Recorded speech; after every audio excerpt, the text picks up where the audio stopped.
Good morning friends, मैं प्रवीण आप सभी को अपने यूट्यूब चैनल पे स्वागत करता हूं। सबसे पहले मैं बात करूंगा टेम्परेचर पे। टेम्परेचर टेम्परेचर जिसका हिंदी में जिसको तापमान कहा जाता है, उसके बारे में मैं आपसे बात करूंगा। सबसे पहले टेम्परेचर तापमान है क्या? तापमान क्या है? तो इसका डेफिनेशन, सिंपल डेफिनेशन है, तापमान किसी वस्तु की गर्माहट की माप होती है। समझ में आया? तापमान किसी वस्तु की गर्माहट की माप होती है, या दूसरे शब्दों में ये कहेंगे कि गर्म या ठंडे होने की माप को तापमान कहा जाता है। क्या? गर्म या ठंडे होने की माप को तापमान कहा जाता है। देखिए यहाँ पे डेफिनेशन के रूप में लिखा हुआ है। तापमान की जो टेम्परेचर है, तापमान उसकी यूनिट क्या होती है? तो अलग अलग यूनिट होती है। सेल्सियस में भी मापते हैं लोग, जगह जगह पे फ़ारेनहाइट में भी मापा जाता है, और केल्विन में भी मापा जाता है। सेल्सियस सेल्सियस फ़ारेनहाइट फ़ारेनहाइट और केल्विन। हम लोग केल्विन में ही इसको मापते हैं, तापमान को, टेम्परेचर को। सबसे पहले जो प्रैक्टिकली हम लोग टेम्परेचर के बारे में बहुत सारी जानकारियाँ रखते हैं। जैसे कि जब हम लोग को कोई बीमारी होती है या फीवर लगती है, तो हमारी बॉडी गर्म हो जाती है, और गर्म होने के बाद वहाँ पे हम लोग क्या करते हैं, थर्मामीटर लगा करके, थर्मामीटर का यूज़ करके, यहाँ पे देखिए थर्मामीटर का यूज़ किया गया है, यहाँ पे देखिए थर्मामीटर का यूज़ किया गया है। थर्मामीटर का यूज़ करके हम लोग उसकी टेम्परेचर को, बॉडी के टेम्परेचर को मापते हैं, और देखते हैं कि कितना है, नहीं है। उसके अनुसार हम लोग मेडिसिन का यूज़ करते हैं। तो टेम्परेचर, और टेम्परेचर के कारण ही ऊष्मा बनती है। चलिए, अब दूसरी जो मेन टॉपिक है इसमें, वो है ऊष्मा। और यहाँ पे देखिए थोड़ा सा इस डायग्राम में, टेम्परेचर जो है, टेम्परेचर इसको हम लोग थर्मामीटर के थ्रू मापते हैं। इसमें मरकरी पारा होती है, पारा, जिसके माध्यम से हम लोग फीवर का, बुखार का जो मेजरमेंट करते हैं, तो वो टेम्परेचर का ही मेजरमेंट होता है। टेम्परेचर को ही हम लोग मापते हैं। जो टेम्परेचर हमारे बॉडी में, तापमान में जो बढ़ जाती है, उसको मापा जाता है। हीट, हीट क्या होता है? हीट हिंदी में कहा जाता है ऊष्मा। हाँ, हीट, हीट आ, हीट हीट के बारे में थोड़ा सा जान लेते हैं कि हीट है क्या। यहाँ पे देखिए, हीट जिसको हिंदी में ऊष्मा बोला जाता है। हीट क्या है? जब किसी लकड़ी को, या कोयले को, या LPG, LPG liquefied petroleum gas को अगर आप जलाएंगे, तो वो हमें हीट के फॉर्म में एनर्जी मिलती है। देखिए यहाँ पे लकड़ी जलाया गया है, जलाया गया।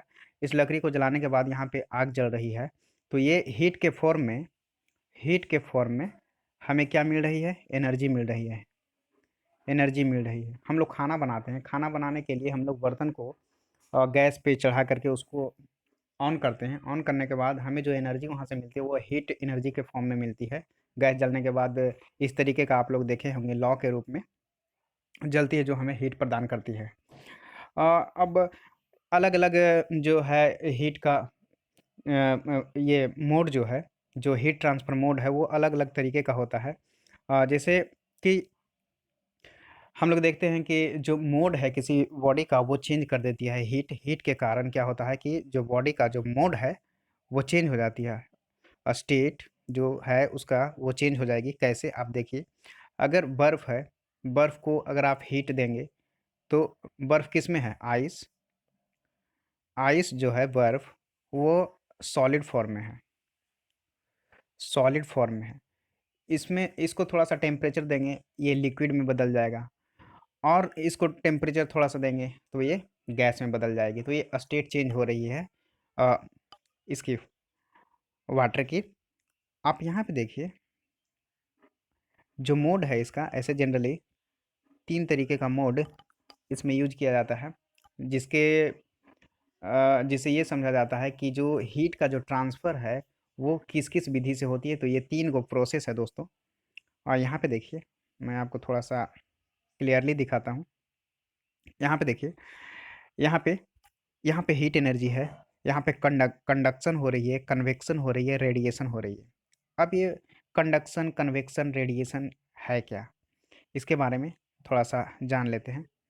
तो यहाँ पे देखिए, सबसे पहले कंडक्शन के बारे में जान लेते हैं। कंडक्शन, जब एक वो कंडक्शन की जो प्रोसेस है, कंडक्शन के प्रोसेस में जब हीट ट्रांसफ़र होती है, तो केवल आयरन में होती है। केवल ठोस पदार्थ में कंडक्शन का जो प्रोसेस है, ट्रांसफ़र ऑफ हीट का, हीट ट्रांसफ़र होने का जो कंडक्शन का प्रोसेस है, कंडक्शन प्रोसेस में जो हीट ट्रांसफ़र होती है, वो केवल सॉलिड में होती है, लिक्विड में नहीं होगी, गैस में नहीं होगी।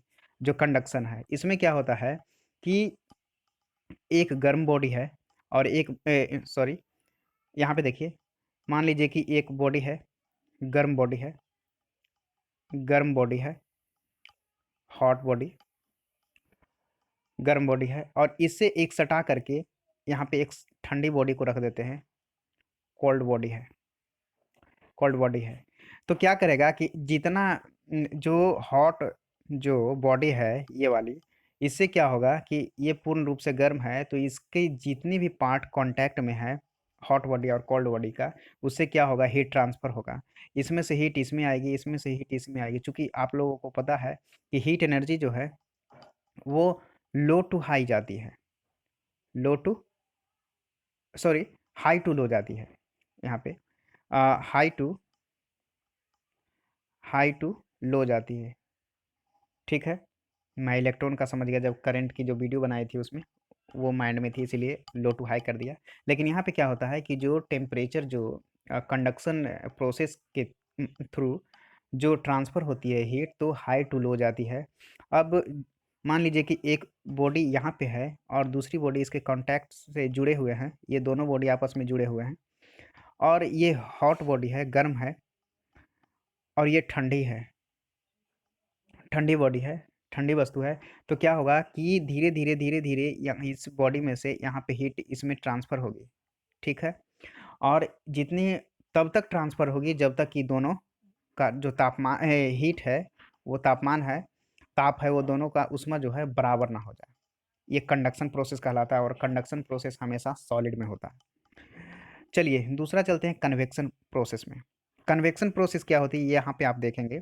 कन्वेक्शन प्रोसेस में कन्वेक्शन प्रोसेस सबसे पहली जो होती है वो गैस और द्रव्य में होती है, ठीक है। जो कन्वेक्शन का जो प्रोसेस है वो आपको एयर और लिक्विड में होती है, गैस और द्रव्य में। अब देखिए कैसे होता है। मान लीजिए कि यहाँ पे एक बॉडी है और कुछ दूरी पे एक यहाँ पे दूसरी बॉडी है, पहली बॉडी है, दूसरी बॉडी है। ये जो है ये पूर्ण रूप से बॉडी जो है ये गर्म है, ठीक है। यहाँ से क्या होगा कि इसके बीच में माध्यम है, यहाँ पे इस फर्स्ट वाले बॉडी से सेकंड वाले बॉडी की तरफ एनर्जी रिलीज होगी, मतलब एनर्जी आएगी, और तब तक आएगी जब तक ये बॉडी दोनों एक जैसा टेम्परेचर, तापमान और ऊष्मा का नहीं हो जाए। दोनों जब बराबर हो जाएगा, आइडेंटिकल हो जाती है, तो क्या होता है कि उस जो ऊष्मा है, हीट का ट्रांसफ़र बंद हो जाता है। तो आपको ये समझ में आया कि जो कंडक्शन प्रोसेस है वो सॉलिड में होती है, केवल और केवल सॉलिड में, और दो सॉलिड बॉडी आपस में कांटेक्ट में रहती है, जुड़ी हुई, सटी हुई रहती है, और एक बॉडी से दूसरे बॉडी में, गर्म बॉडी से ठंडा बॉडी में क्या होता है, हीट का ट्रांसफ़र होता है। वही कन्वेक्शन की अगर बात करें तो दो बॉडी होती है, इसमें भी दो बॉडी होती है, और एक बॉडी जो दोनों बॉडी है, उन दोनों बॉडी के बीच में डिस्टेंस, थोड़ा सा डिस्टेंस होती है। अब ये एग्जैक्टली नहीं बता सकता कि कितना मीटर कितना सेंटीमीटर का होगा, लेकिन दोनों बॉडी के बीच में एक गैप होती है, और उस गैप से बीच में, चूंकि बीच में एयर, डस्ट पार्टिकल, ये सब सारे के सारे होते हैं, तो उनसे थोड़ा सा उनको अवरोध होती होगी। बट क्या होता है कि फर्स्ट वाले बॉडी से सेकंड वाले बॉडी में हीट का ट्रांसफ़र होता है। इसमें क्या होता है कन्वेक्शन प्रोसेस में कि दोनों बॉडी कांटेक्ट में, टच में नहीं होती है, दूर दूर में होती है, और हीट का ट्रांसफ़र होता है। देन लास्ट जो है वो है रेडिएशन प्रोसेस। रेडिएशन प्रोसेस क्या है, आप यहाँ पे देखिए, जैसे ही हमारी जो पृथ्वी अर्थ है उसको रेडिएशन, विकिरण के फॉर्म में सनलाइट मिलती है। जो सूर्य का प्रकाश है वो पृथ्वी पर आती है, वो विकिरण के फॉर्म में आती है, रेडिएशन के फॉर्म में आती है। और अर्थ, मान लीजिए कि यहाँ पे सन है, सन है, और इसका एनर्जी पृथ्वी पे आ रही है, और इस पृथ्वी पे आने के बाद विकिरण के फॉर्म में रेडिएशन, यही रेडिएशन है, रेडिएशन के फॉर्म में, विकिरण के फॉर्म में पृथ्वी पे आती है। पृथ्वी इसको एब्जॉर्ब करती है, एब्जॉर्ब करने के बाद ये रिलीज करती है। जैसे ही ये रिलीज करेगी, मतलब जैसे ही एब्जॉर्ब करने के बाद ये देती है, पहले खींच लिया, खींचने के बाद अब ये कह रहा है कि भैया आप ले लो। तो जितनी एनर्जी जो रहती है, जैसे वायुमंडल का तापमान जैसे ही ठंडा होगा, गिरेगा, तो ये पृथ्वी क्या करेगी कि ये रिलीज करने लगती है। अब जैसे कि गर्मी के मौसम में देखिए, जब सनलाइट पड़ती है तो पृथ्वी पूर्ण रूप से गर्म हो जाती है। देन जो रात का जो समय होता है, उस समय में क्या करता है कि एनर्जी को ये रिलीज करने लगती है, चूँकि वायुमंडल का जो तापमान है वो कम जाती है। तो यही प्रोसेस इसमें भी होती है। सनलाइट से जो एनर्जी आती है वो रेडिएशन के फॉर्म में आती है, और पृथ्वी उसको एब्जॉर्ब करती है, खींच करके रखती है, संचित करके रखती है। और उसके बाद जो जो पृथ्वी पे जितने भी बॉडी वस्तु हैं, उन बॉडी वस्तु को ये क्या करती है, विकिरण के फॉर्म में एनर्जी रिलीज करती है, एनर्जी को देती है, हीट देती है, टेम्परेचर तापमान देती है, और वो सारे के सारे बॉडी गर्म हो जाते हैं, और उसी बॉडी से ये तापमान भी गर्म हो जाती है, सॉरी, ये इन्वायरमेंट जो वायुमंडल है ये भी गर्म रहती है।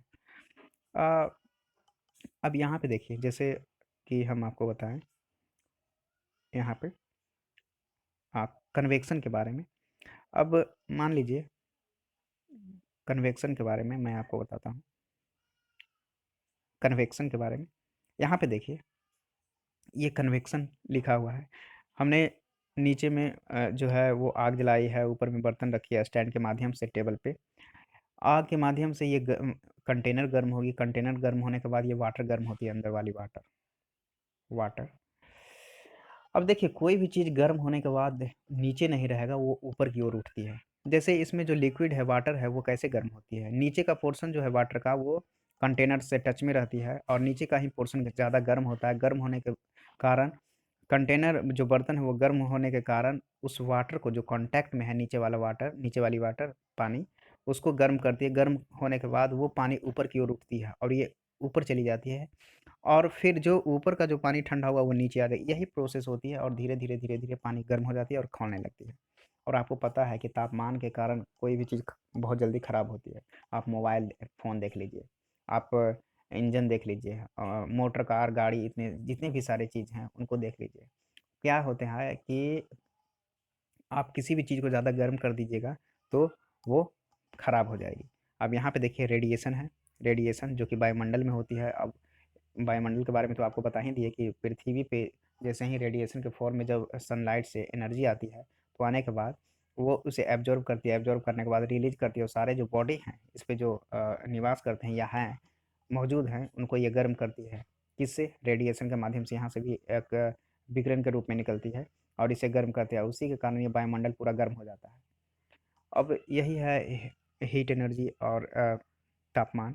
और हीट का जो ऊष्मा का एसआई यूनिट है, एसआई यूनिट ऊष्मा का, वो क्या होता है, कैलोरी में मापते हैं, कैलोरी में मापते हैं।